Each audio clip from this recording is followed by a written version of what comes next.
Shalom Chaverim, I'm Steven Pidgeon. You are watching Israeli News Live, and so glad you guys are able to join us this evening. We will be having Dr. Pigeon coming on live here with us in about 10 minutes or so. I want to kind of set the stage of what I'm looking at, though, what's going on as we get started here, and as the room gets kind of warmed up with everybody that's going to be joining us here today.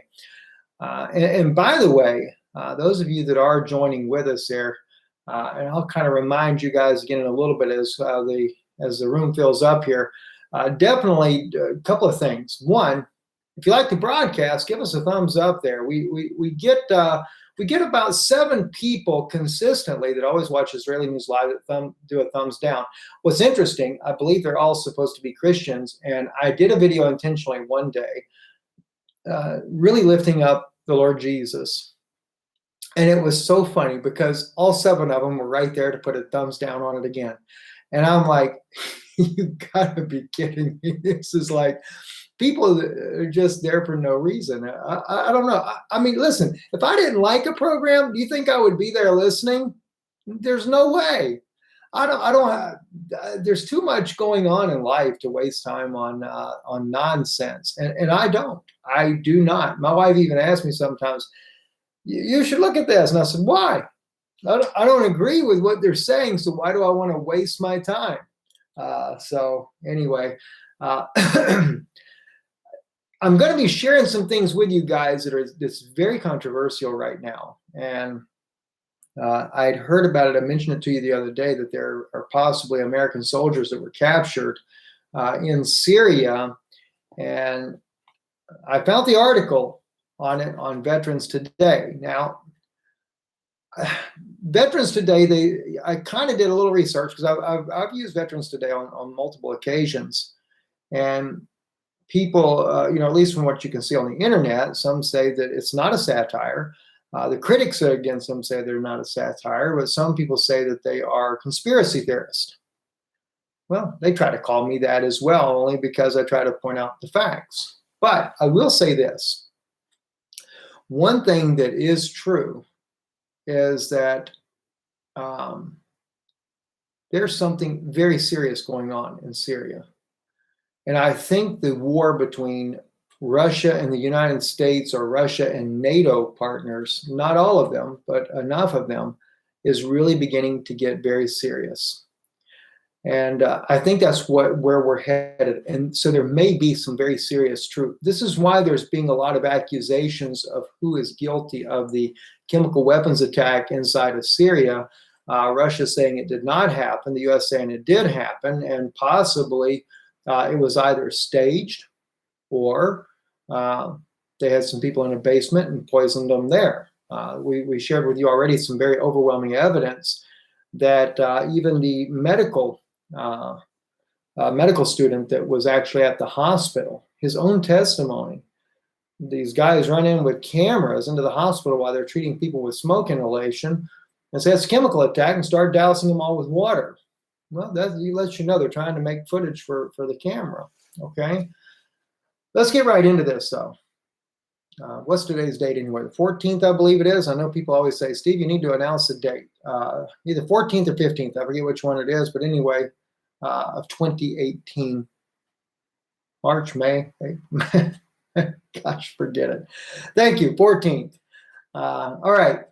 This is James Mattis at the State Department announcing that they had to do this attack. Let's just quickly catch a few seconds of this. As the world knows, the Syrian people have suffered terribly under the prolonged brutality of the Assad regime.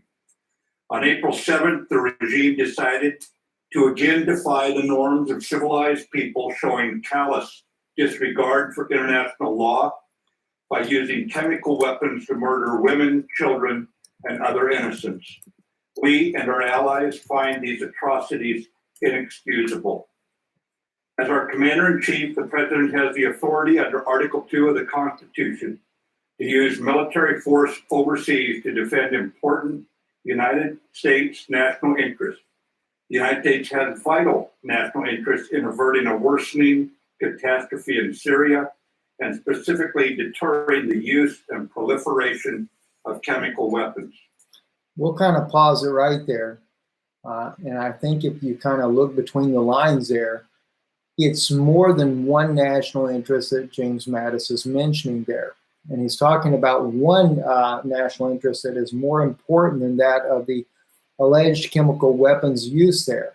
That's what his last statement is. Let's just see if we can play that back one more time there and listen to what he says again. In averting a worsening catastrophe in Syria, and specifically deterring the use and proliferation of.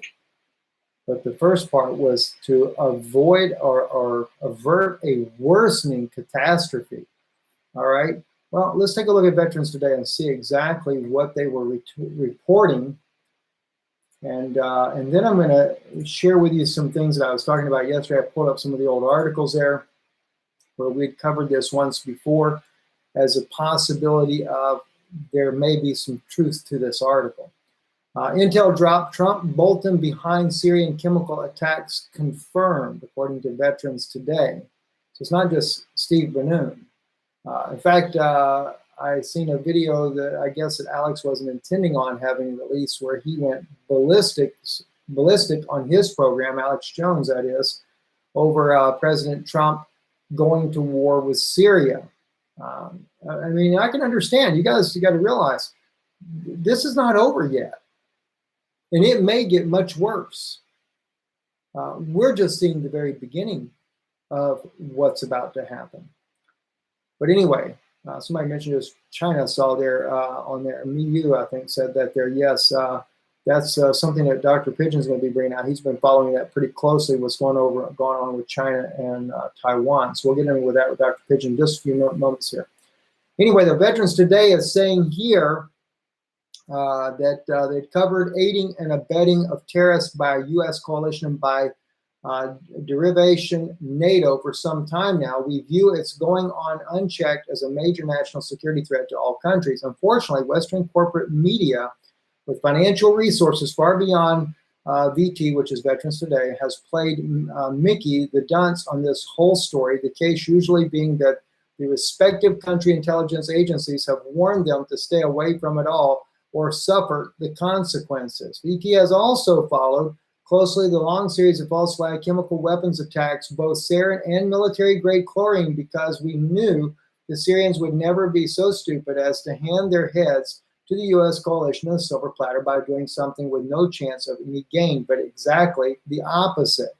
All right, so they're following the same pattern. They're seeing the same things that we're seeing. So they're not following along with, CNN, what do they call it? Clinton News Network. I guess it's got another name, I'm sure, as well, where you're only getting the propaganda idea. We were also concerned that the longer they got away with doing this, the more innocent people would be murdered by alleged protectors of freedom and democracy in the world, but who we know to be currently among the worst enemies of mankind. Unfortunately, despite our best labors, citizens of these countries have done almost nothing to hold those accountable in their own countries. Now that might have changed with our long pleading for the Syrians to give up photographic proof of the chemical weapons assets they have been capturing, serial numbers and all, so we could cram it down the throats of the guilty. Now, what Veterans Today is talking about, they reached out to the Syrian government. They asked for the proof. All right, if it's sarin gas and you got proof that there is sarin gas amongst the jihadists that are fighting in there that are being backed by the U.S. there, send us the evidence. Well, they did. And they actually sent them the close-up photos of it. And here they asked for, this one here is a smoke canister here. Then they had the sarin gas is made in Germany. And they sent them this as well, where you can see the serial number as well as the type of chemical weapon that was being used. So they got all of that stuff. But there's a reason, though, that this is all happening. And that's what VT goes into. The canisters of smoke, and I'll kind of start here, staring out at us. For those who think we did not see that, what do you think Intel operatives do when they are moving banned weapons around? Label them as VX or military grade chlorine or whatever? No, they just put them into a camouflage container in case someone is taking a quick peek in a shipment. Used ones are even better, as they look like old stock being shipped out of a third world conflict. As for what these could be used for, how about throwing into a cellar filled with humans, shield pro-Damascus family members to generate a nice pile of bodies for our unfree Western media?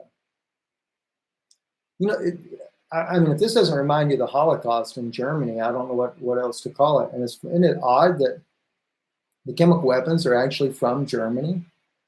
We are still waiting for the first verifiable report of jihadi and or family that has been killed by one of these attacks, or cemetery of the gassed martyrs, or even a headstone for such.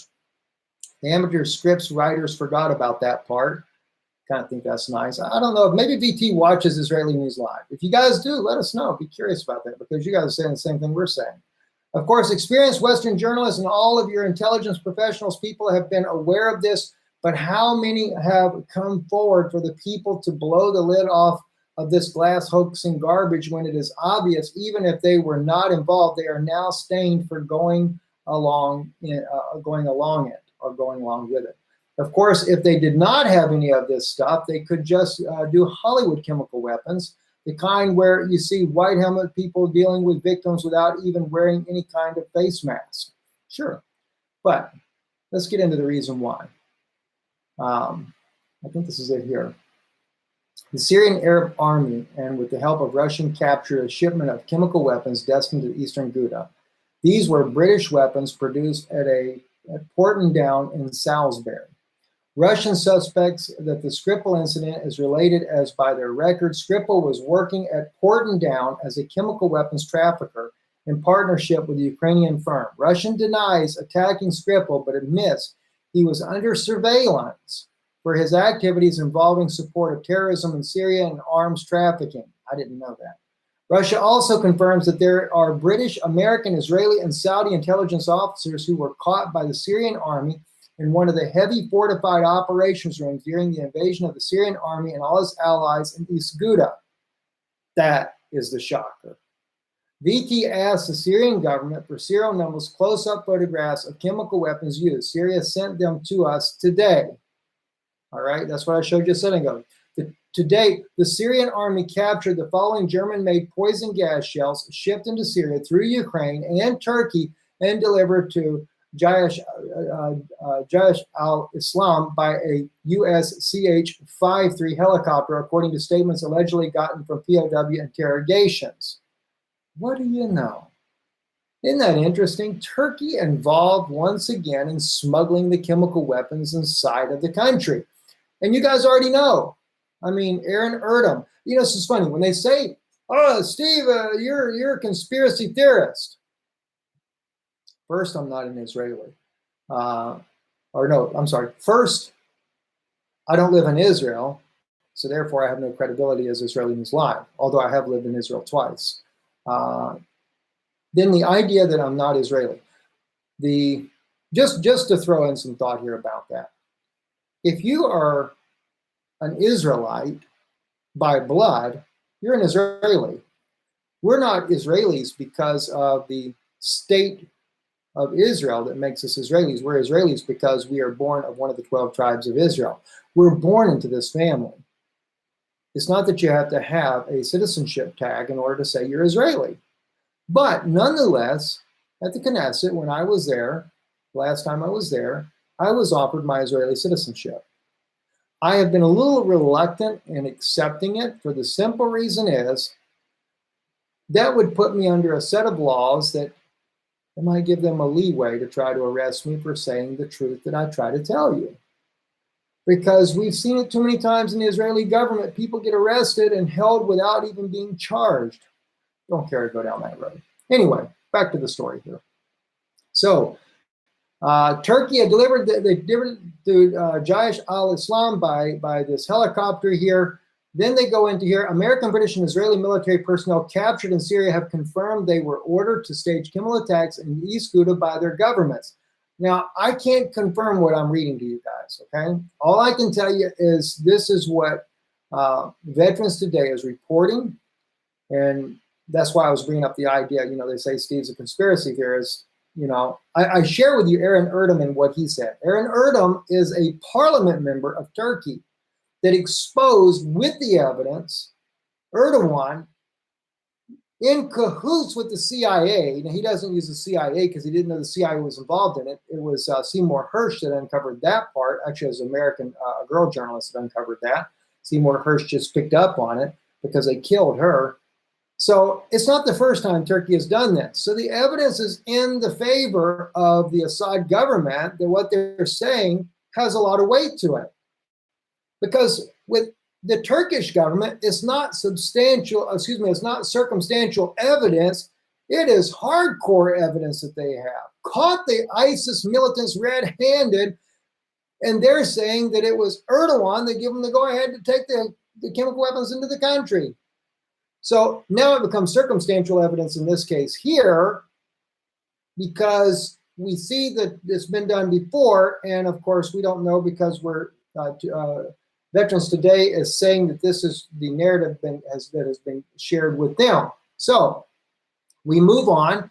Russian officials in Syria informed Britain through Oman that they would have to directly deal with Syria for the return of their personnel. We have received no further information since Damascus has remained silent on how or if negotiations are proceeding. So in this case, if I understand this right, I thought they were actually released, but I guess not. They're still being held captive. April 8th, 2018. Maybe this is why the attack in Syria has been a little bit more cautious. Maybe they don't know where their prisoners are.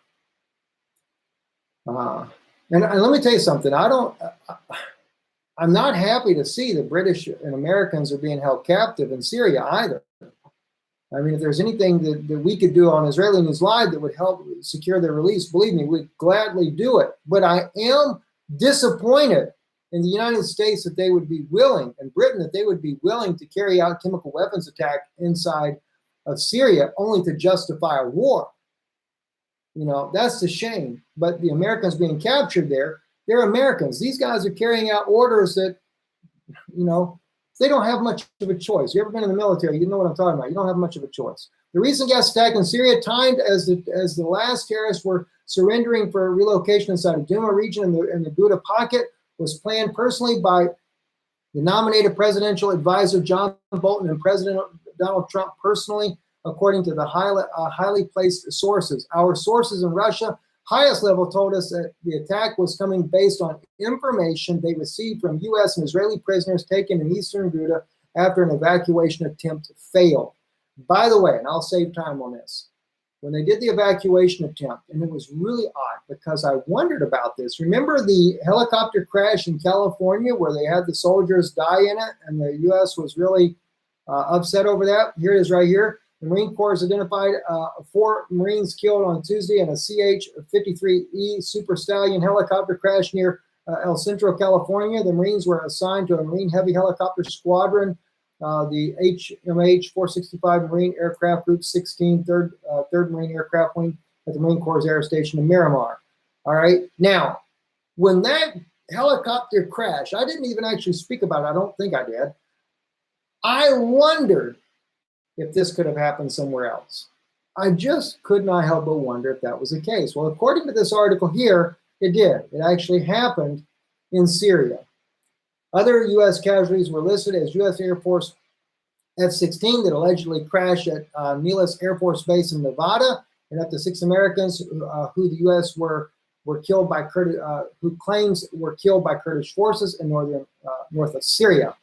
They all died in failed combined U.S.-Israeli rescue operations to remove not only communications and command personnel, but also chemical weapons operations teams as well.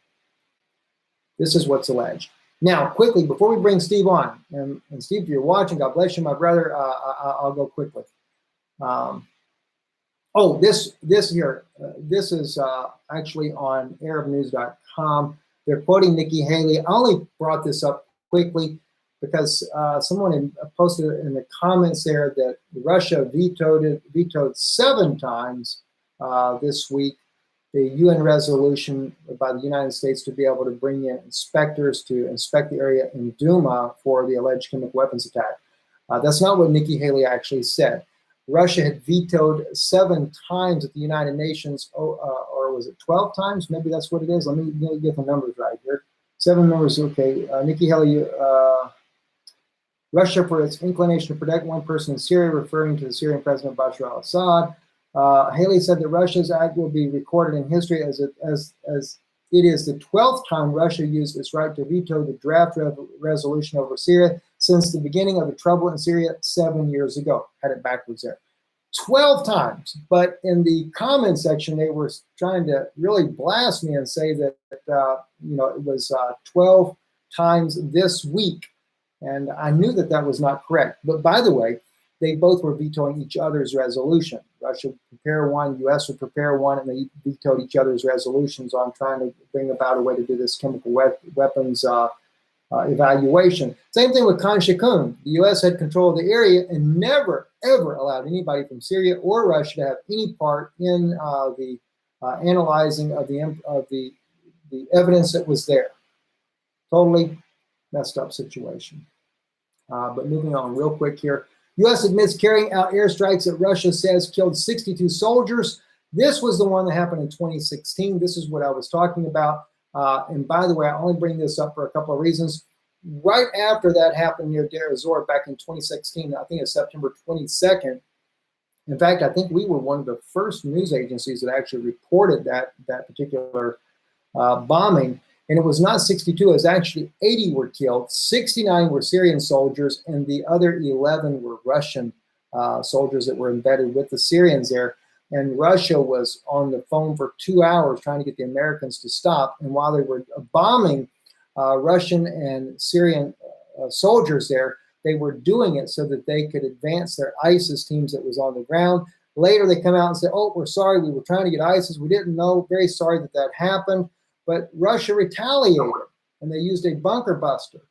Hang on one second. Steve's not watching, I can see. Calling soon. So bunker buster he used there, and when he used that bunker buster there, let me just call Steve. We'll get him on here. So we can get going here as I know he's a prime time schedule there. So, Steve, we got you on here. We are on live, and I'm just finishing up real quick a little recap here for people, and I'll have you on screen here in 1 second here. So, okay. But anyway, the bunker buster that was used back in 2016 by Russia was a turning point in the war, and of course, what did it do? It actually killed U.S., Israeli, Qatarian, Saudis, all of them, Mossad, CIA, that were in this bunker there. And this is when the United Nations went into an uproar. And we reported it. And the funny thing is, no one would touch it. You couldn't get any mainstream media that would even remotely cover that story, that there were secret agents in there. A little while later afterwards, then you started getting people like the Times of Israel here, Russia, Mossad, other foreign agents killed in Aleppo strike there. And of course, they say up to 30 were killed, and they say Israelis, but it was actually a combination of Saudis, Qatarians. I think there was one U.S. official. There were MI6 and et cetera that were killed in that blast. And that was Russia retaliating for the 11 soldiers that were killed there at Deir ez-Zor back in 2016.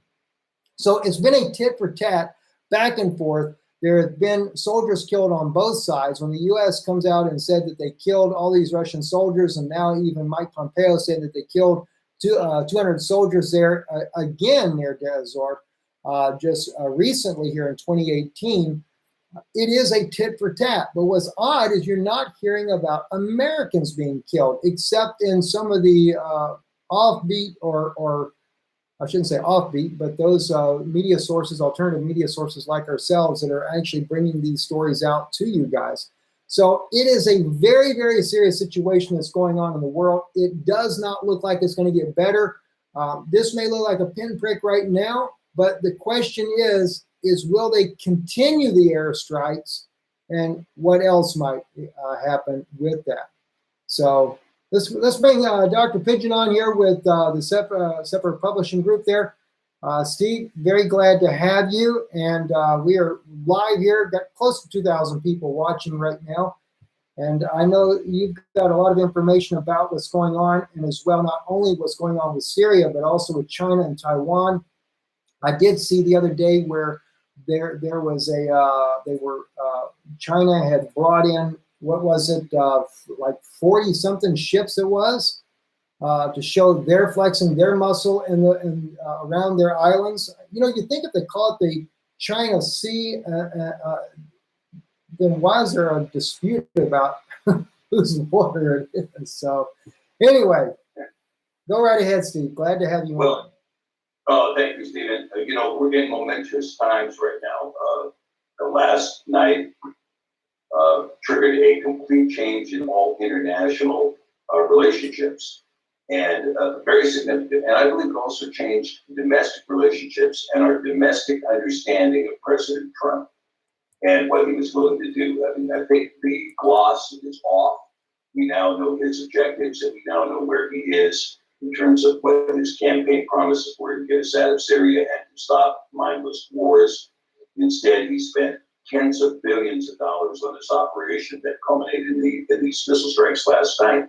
Now, what has happened, from my point of view, Stephen, is that we've entered a condition of Cold War. You know, Nikki Haley told the Russian ambassador to the UN, "You will never be our friends." You know, pretty hostile statement, but she reflects the view of the White House. She reflects the view of the White House. Now, as a result of this, you're now going to see things that are taking place and have already taken place that are shaping up a world that is going to put Russia, China, and Iran, and of course Syria and North Korea, as permanent enemies of the United States. And this is going to continue until this whole issue of the petrodollar is resolved. And I can tell you that from my point of view, this is a horrible and significant situation. Now, you were talking about tit for tat here. You know, there is some Russian press that says that, in fact, there were 200 American soldiers that were recently killed in these bombings at East Ghouta, along with 1,700 American contractors. This is part of the reason for this strike back. In addition to that, Macron was training 250 terrorists with their special operations and tactical training that he was deploying from Algeria into Syria. And the Russian Spetsnaz shot that aircraft down and killed all 250 of those special op terrorists that were being trained by Macron. You have a situation where MI6 has been identified as the perpetrator of the Skripal poisoning, that it wasn't a Russian gas agent at all. It was a foreign gas agent. It was created by the UK. And so you see that Theresa May, in my opinion, is engaged in international crimes against humanity. That's just my opinion. Macron follows Sarkozy in another pattern of international crimes against humanity. I mean, you know, the invasion of Libya, as far as I'm concerned, was a war crime and a crime against humanity. It was also a violation of the United Nations Charter, as was this strike in Syria, in my opinion, a violation of the United Nations Charter. You know, the United Nations Charter has a specific provision for the UN Security Council calling on peace, calling for peace, and calling for the Council to move purposes of reconciliation. And at the first step, they have an obligation to mediate before they start launching bombs. But there was a reason why the United States wanted to launch bombs before mediation, which is it had to cover up the evidence of the fact that it was German gas that had been provided, the German chlorine gas that was never used, that was actually just a fire in a building that caused the smoke and the people to be watered down.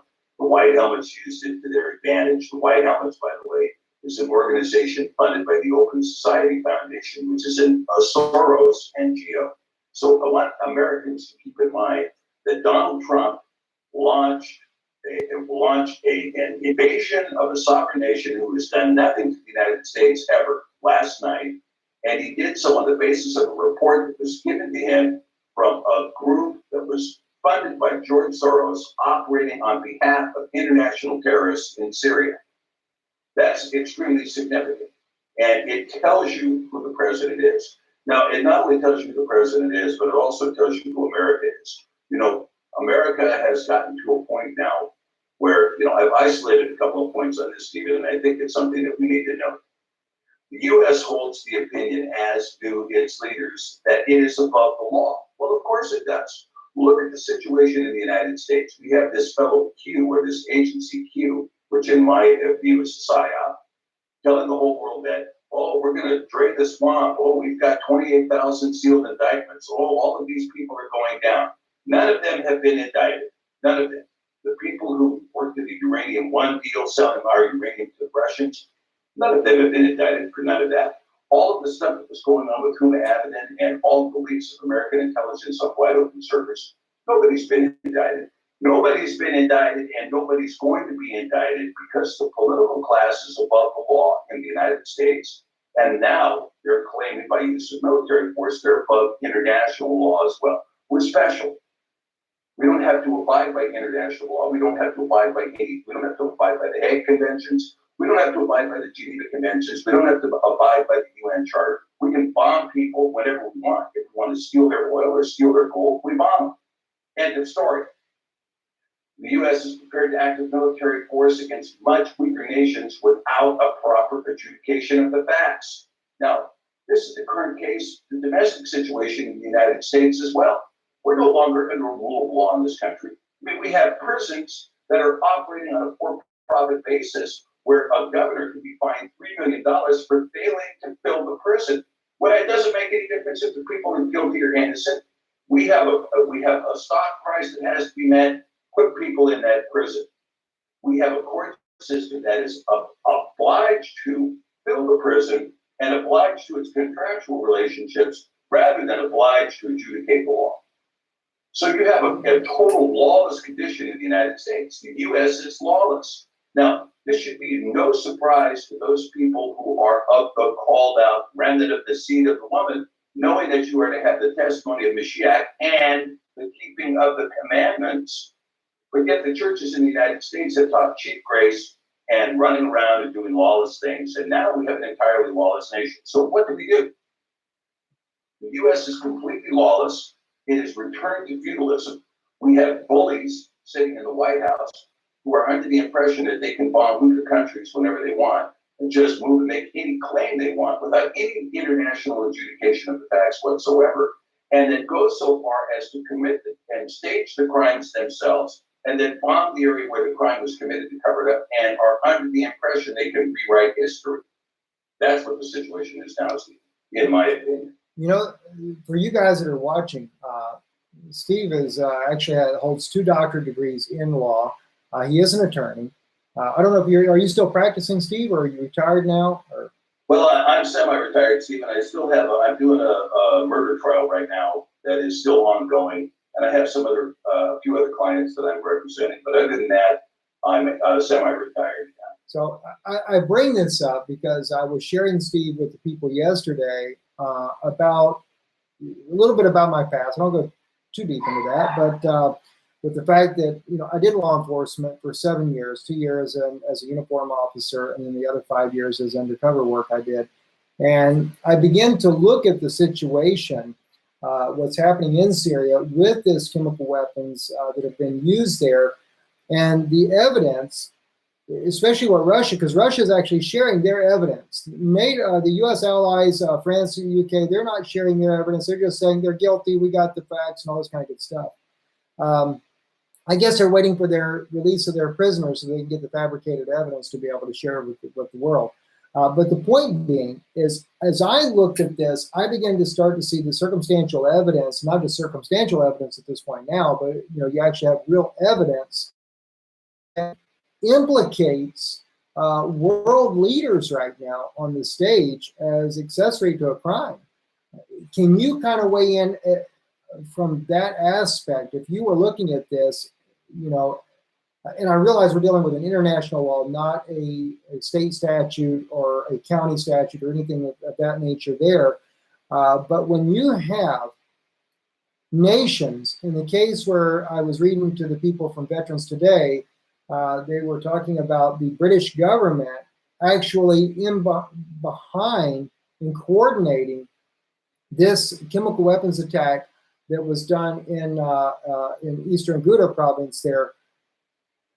does that not put those that are behind this also guilty of that crime as well? How would you look at that as far as from a perspective of law in this case here?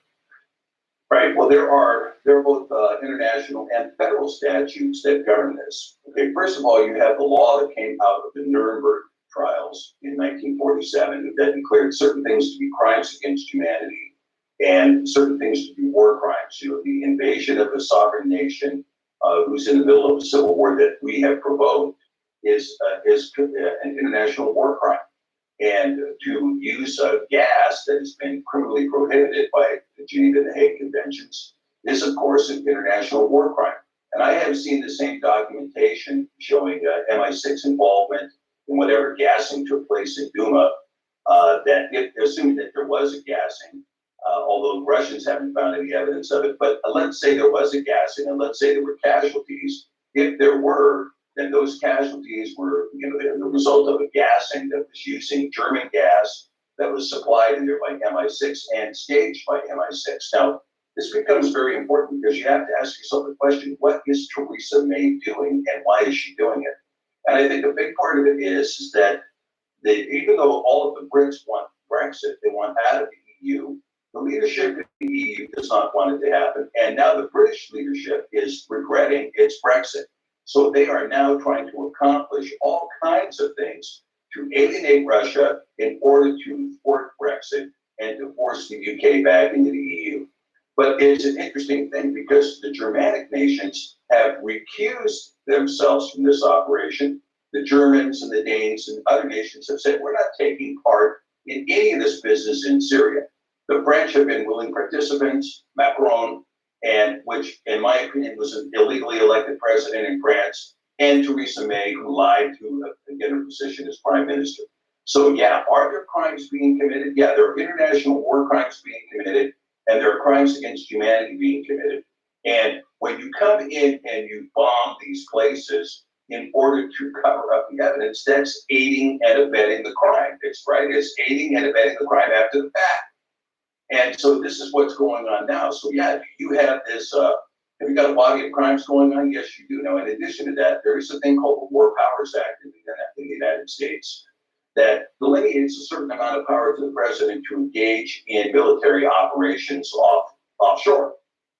However, in this particular case, the president launched a war against a sovereign nation for no basis whatsoever. The United States had no interest in it whatsoever. The United States says, well, he gassed his people, therefore we have an obligation to bomb his chemical making facilities. Well, let me remind you, President Trump, that Hillary Clinton gassed 53 women and children at Waco, Texas, using gas that was prohibited by the Geneva Convention. Those women and children were hunkered down in a bus. They died, and then their bodies were burned and plated with D8 caps. Do other nations have an obligation to bomb our chemical facilities? This precedent that he has established now is a precedent of ultimate lawlessness throughout the world. And it's anyone with any military might can feel free to do whatever they want. For instance, suppose that Russia makes a determination that Japan, based on trumped-up evidence, has killed people in its subway using a foreign gas, and they come in and start bombing Tokyo arbitrarily. What are you going to say about it? Because you've established a precedent that allows another nation to do that. This is why this violation, this egregious violation of international law has to be adjudicated at the UN. And yes, my understanding is that they're having a Security Council meeting today, this afternoon, that the Russians are in protesting what is going on here.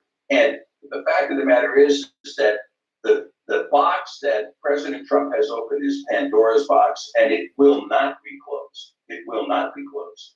And there is going to be strategic retaliation all over the world. And it's all going to be now, how far can I go before the other side retaliates with nuclear weapons? That's going to be the only question. And believe me, there's going to be a lot of nations going a long way under that assumption.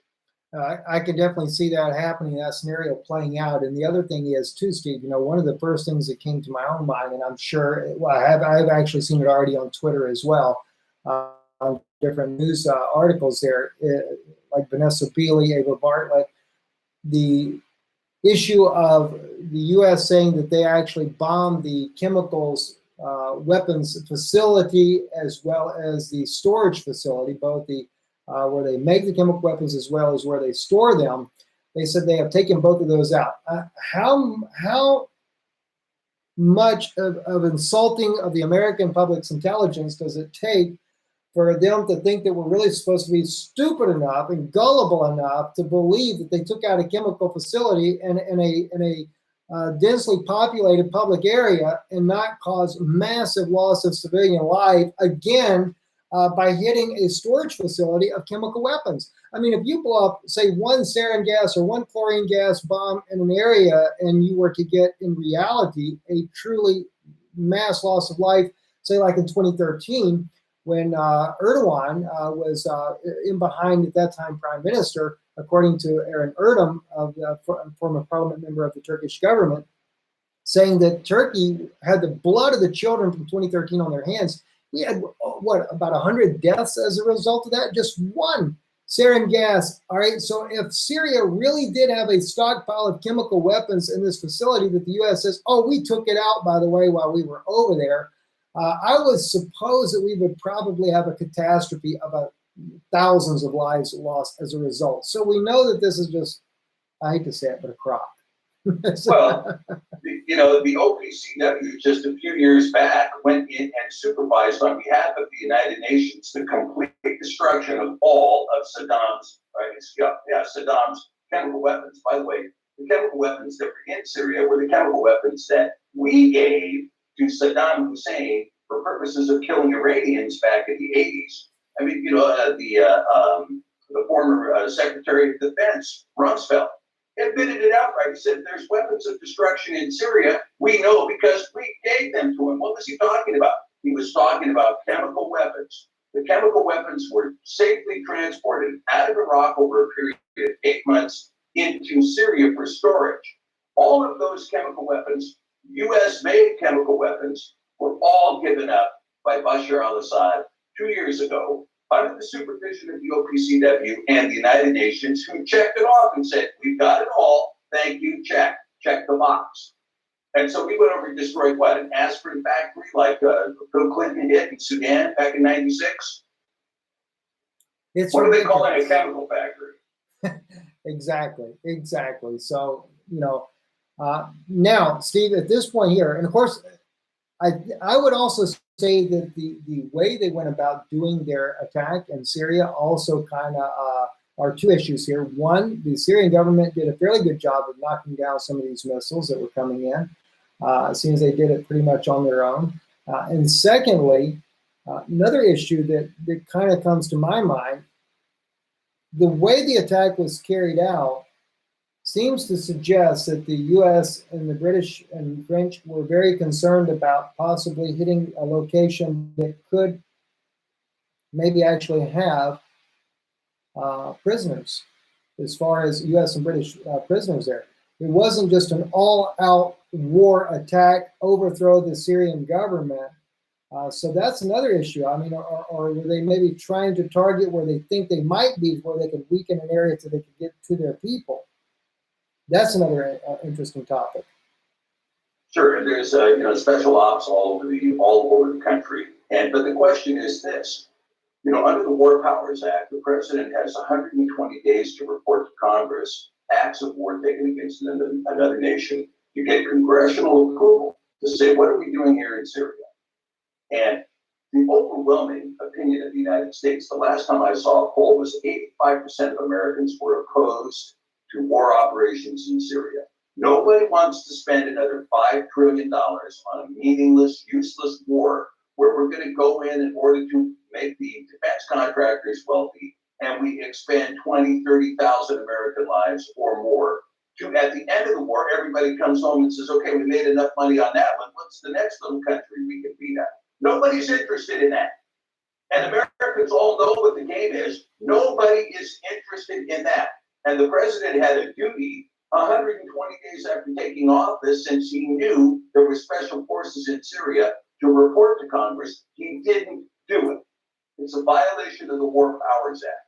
Now, it's a violation of the Constitution for the president to initiate a war without a declaration of war of the Congress. And there is no congressional declaration of war.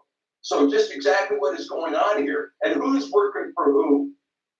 Where is the loyalty to this country? Where is any consideration for anything? Yeah, they were very careful about where their strikes went because they were certain that their strikes were not going to hit any Russian assets. They were certain of that. But I can tell you, they did hit Russian assets. And, you know, the Russians have launched into a new embargo on America. Most Americans don't know this, but we don't build the engines for our rockets anymore. Those are built by Russia. All the titanium, 60% of the titanium that's supplied to Boeing for the manufacture of its aircraft has now been revoked. The Russians are no longer going to supply titanium to the Americans. They've cut off liquor and tobacco imports into Russia. They've cut off the export of their rocket engines, and they have totally suspended any cooperation with the International Space Station or otherwise trying to help America, who no longer has the space shuttle program, right? We don't have that anymore. And so we have a nation here that is becoming more and more isolated. It is clearly an international bully who beats up on weaker countries in order to steal their stuff. That's clear. It's very obvious. Yes. And the rest of the world, and no matter what these lying prophets that hang out in the slime stream media are saying, a bunch of paid off sycophants who lie for a living, the rest of the world knows the story, and they don't care what CNN has to say. The rest of the world knows the story. Well, you know, Steve, I like that way you brought that out. Isn't that exactly what Yeshua said when he talks about the hireling? You know, they're paid to beat to a certain drum beat. And unfortunately, you know, Steve, it's not just a mainstream media, it's also an alternative media as well. It's rampant out there. I mean, there is some alternative media out there. And out of respect for the people, I won't sit there and blast people personally, but the point is you might as well just go ahead and turn on CNN or something like that. And Fox is not even like that, not that bad. I mean, look at, what is it, Carlson Tucker. You know, he actually he came out and opposed the war before it got started. And I was very surprised. Pleasantly surprised, because finally we're starting to see some people. Also in Great Britain, the Labour Party, what's his name? The Labour Party head. Yeah, yes. He's been very critical too, and he's been appropriately critical. Yes. And Tucker Carlson has, Tucker Carlson is an intelligent fellow, a well-educated fellow, and his voice is really the last voice of sanity in the mainstream media in this country. And of course, everyone else, of course, has an agenda. They want to have a certain status inside of New York City, and so they kowtow to this line, whatever this line may be. And it is not objective; it's unreasonable. Our nation has been given over to deception. That's really the bottom line here, Stephen. We have been given over to deception. We believe the lie, and it's important for us to believe the lie. We don't want to even see the truth. We want to believe the lie. We seek the lie until we find it. That's exactly right, and very sad. Steve, let's move over to China, Taiwan. I know you've been doing some research on this and how this is built up. And any way you want to tie this in, I have watched myself military movements on Russia's western border as well. I've watched China, a little bit of things going on. I'd actually seen one French report where the Chinese had said they were going to have their Navy join Russia's Navy. Never could find anything else out about that in the Mediterranean as this was gearing up. So I can't say for sure the reliability of that particular French news article that came out of France, but it made me wonder if that wasn't biblical prophecy, like we see with North Korea, where China and Russia joined together when it comes to North Korea, which Trump has kind of backed down on a little bit as well. But it doesn't mean that he's not going to still go after North Korea. It almost seems to me, Steve, that it's whatever is going to keep the U.S. dollar afloat a little bit longer is what the U.S. And I hate to say it, it's not just the deep state anymore. I mean, Trump is more and more very much proactive with what the deep state is doing. And everybody he's bringing on in his cabinet right now are definitely deep state agenda type of people. You know, Mike Pompeo and John Bolton, et cetera, all of them. Yeah, and you know, we kind of suspected there were problems when he first made his initial cabinet appointments because he brought a lot of deep state people in initially, and now it's all deep state people. And you're right, I mean, the Pentagon is planning for a long-term three-front war, And in my opinion, you know, this is not what I voted for. This is not what I supported in their presidency. We were supposed to make America great again. And that then stop interfering in other people's business and get back to the business of rebuilding America. You know, the $5 trillion we spent in Iraq would have gone a long way towards rebuilding our infrastructure in this country. Instead, we have this accumulation of wealth in the hands of the 1/10 of 1%. Well, 100 million Americans are out of work. We've got a retail apocalypse going on in this country right now. Inflation's running at 9%. The deficit's running at $600 billion a month. And everybody is lying to you about everything. So I'm watching my friends go into personal tragedies because their lives are being wrecked. While the 1% are getting more and more wealthy, and Trump is spending his time bombing civilians and killing little children in Syria and Iraq. And it's reprehensible. Now, when you talk about China, yeah, China was chomping at the bit really for this war. They were waiting for this war to go hot. And if this war had gone hot, China would take Taiwan within 10 days. I mean, that's what will happen. As soon as the United States is committed to fighting Russia, China is going to take Taiwan. And the North Koreans and the South Koreans will unite with Kim Jong-un as the imperial leader. Now, he'll be a puppet, if you will, a figurehead. But nonetheless, he will arrive as the imperial figure over this Korean peninsula as a single nation. I think this is going to happen no matter what President Trump does. But the real issue here now is what took place when Israel elected on the last day of the Feast of Matzah to go in and bomb the T4 runway in Syria, therefore initiating this whole conflict we have right now. Now, this was neocon activity in the foulest degree. And what happened when that happened is Russia came back to Israel and said, okay, here's the situation. You have now declared sides. You are now part of that coalition. It's not just US, France, and UK, but it also includes Israel. And Iran has promised retaliation. Now, that retaliation is going to be a long cooker. It's not going to happen tomorrow. It's not going to happen the day after, but it will happen. And it's going to happen significantly. It's going to happen significantly.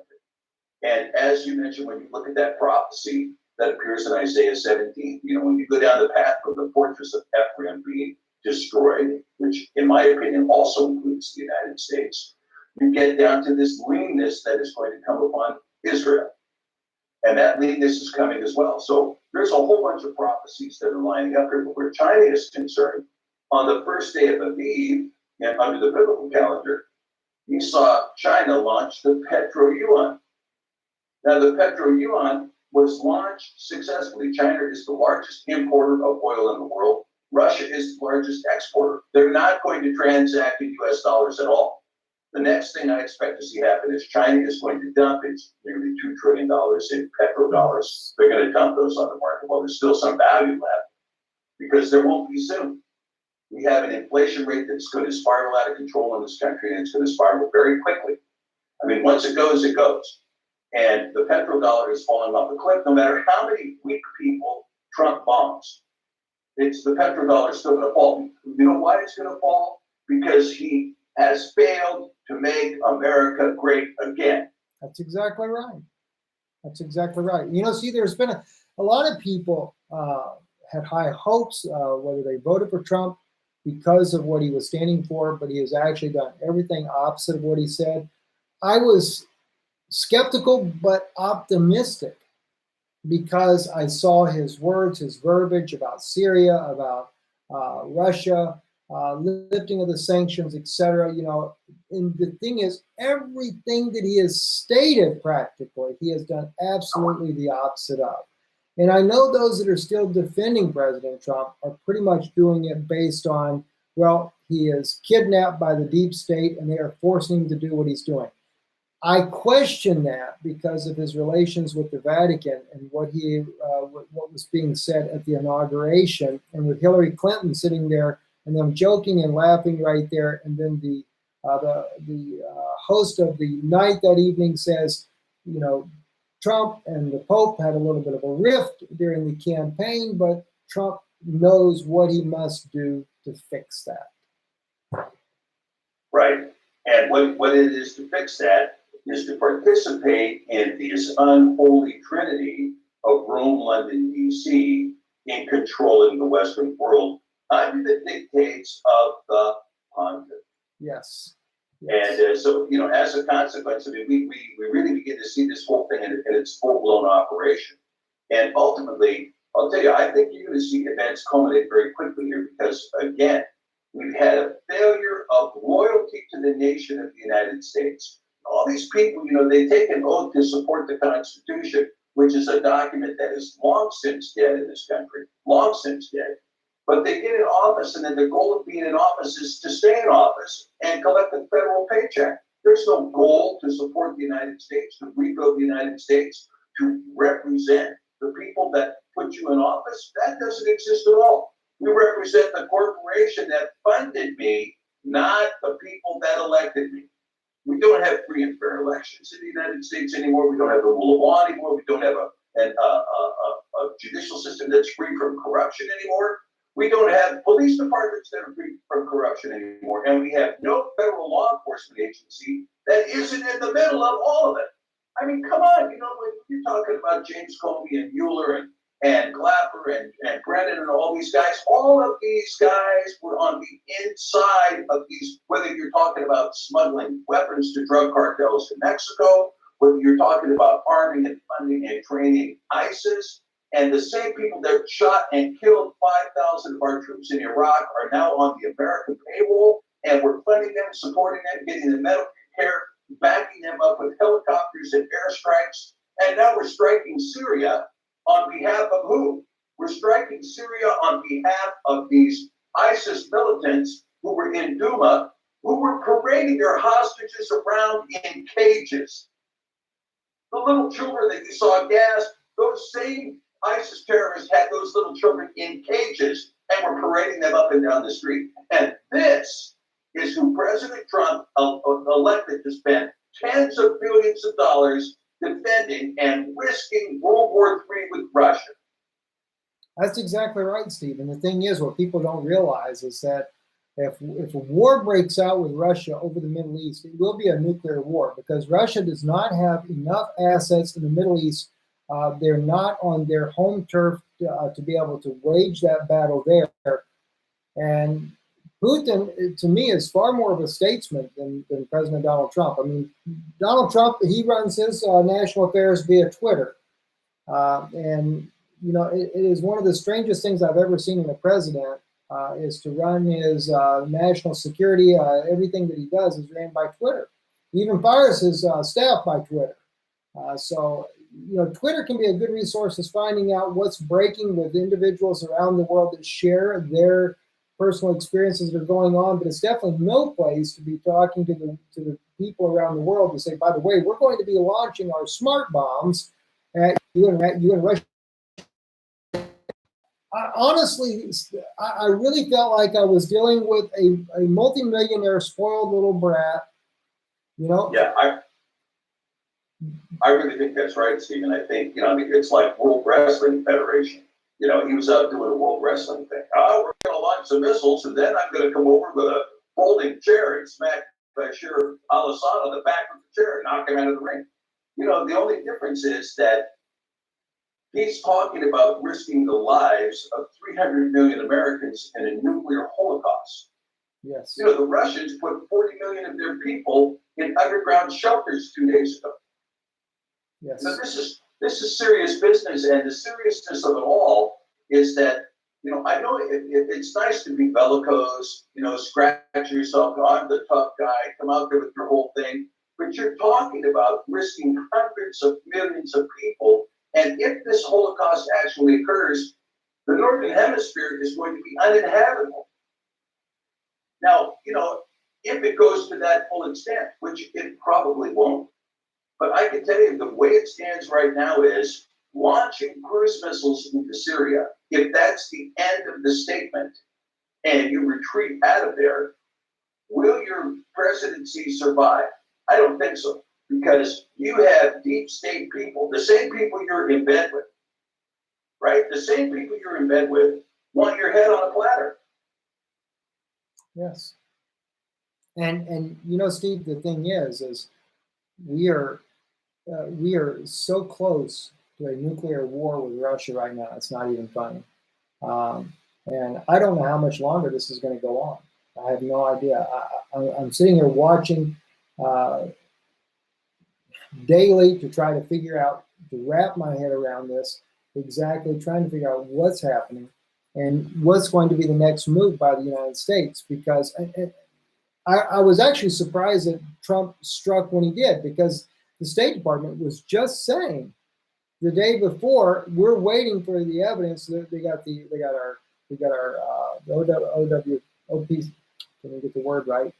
OPCW. Yeah, OPCW was going in there. They were going to do the inspections. They said they're going to gather our evidence, and then we can prove it to the world. They didn't even wait for that. Just started bombing. Yeah, well, all of that is what they think is surprise attack, right? We're pulling out, then the next day they start bombing. We're going to wait, then the next day they start bombing. What I personally believe is going to happen, Stephen, I'll just tell you my personal opinion. And, I hesitate, again, this is opinion, okay? That's all it is. But I think what you're going to see now is I think you're going to see Russia quickly move to take Ukraine back. And they're going to take Ukraine back, and they're going to tell the Americans, what are you going to do about it? Since the United Nations is gone, thanks to the loud mouth of John Bolton, the United Nations has no control of the United States. The United States is above all of its treaties. It's above all international conventions and all international law. Then why is it Russia? And so Russia is going to move to take Ukraine, and then they're going to come back and look at the U.S. and say, what are you going to do about it? What are you going to do about it? You're going to do what you did in Syria? You're going to bring us to the threshold of World War III? Well, we're ready for World War III. They said point blank, we're ready for the entire Russian leadership to be extinguished, and then the dead hand to come off and totally annihilate the United States with hundreds of massive nuclear weapons.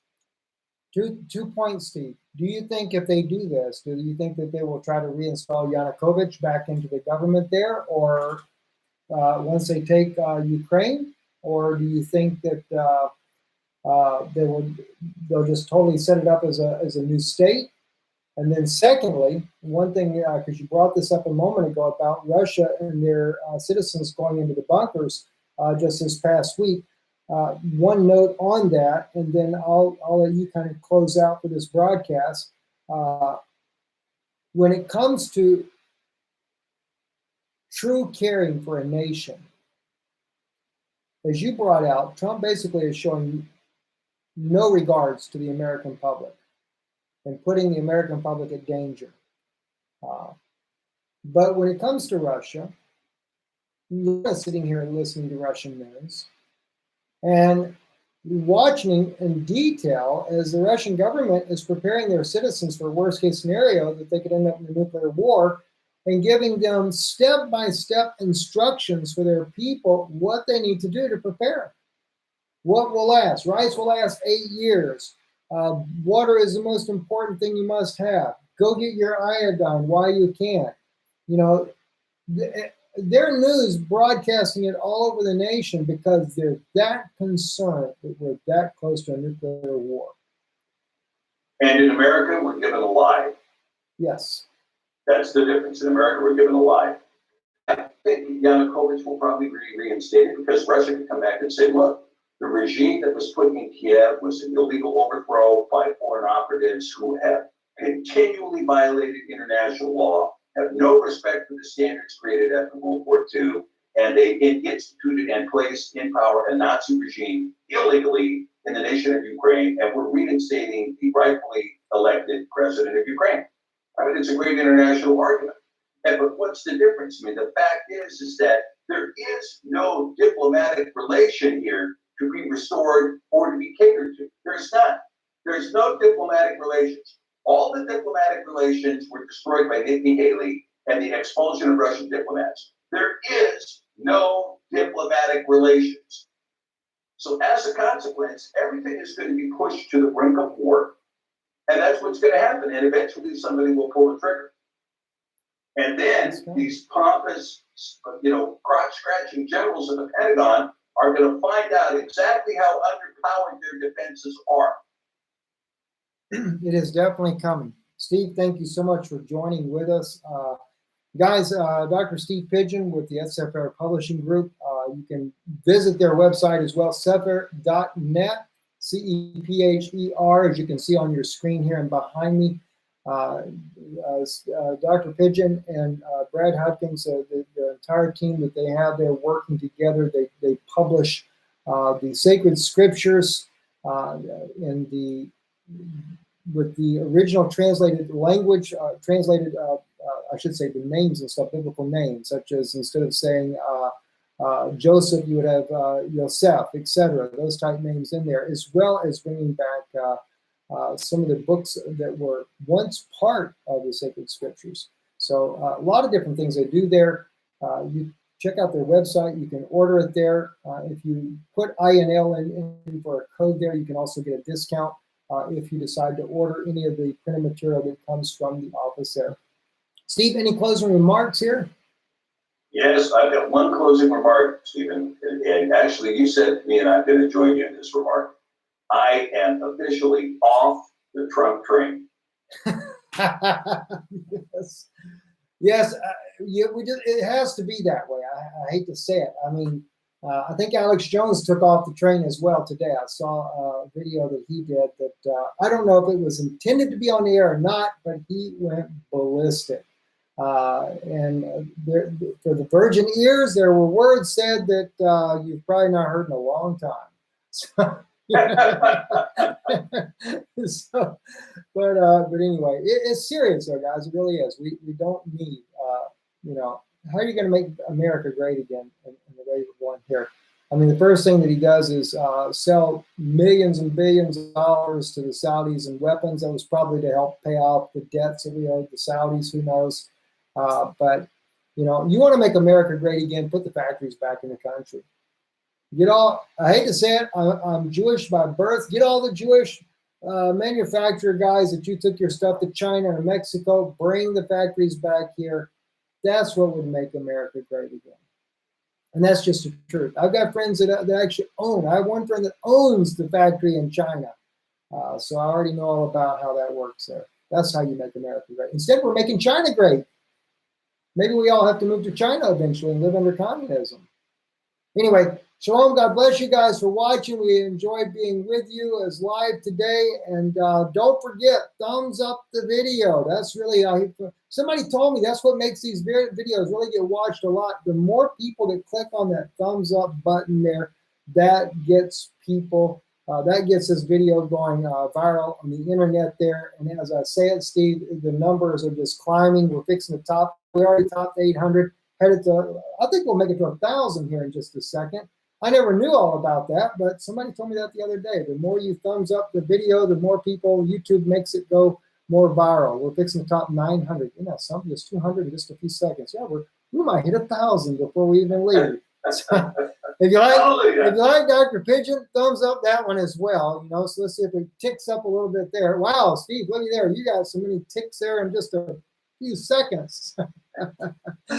Oh gosh, I don't know if we've ever had it. I'm sure we've had over to support the broadcast. We do appreciate it. Shalom. In a world, of course, of in shalom, there is no peace.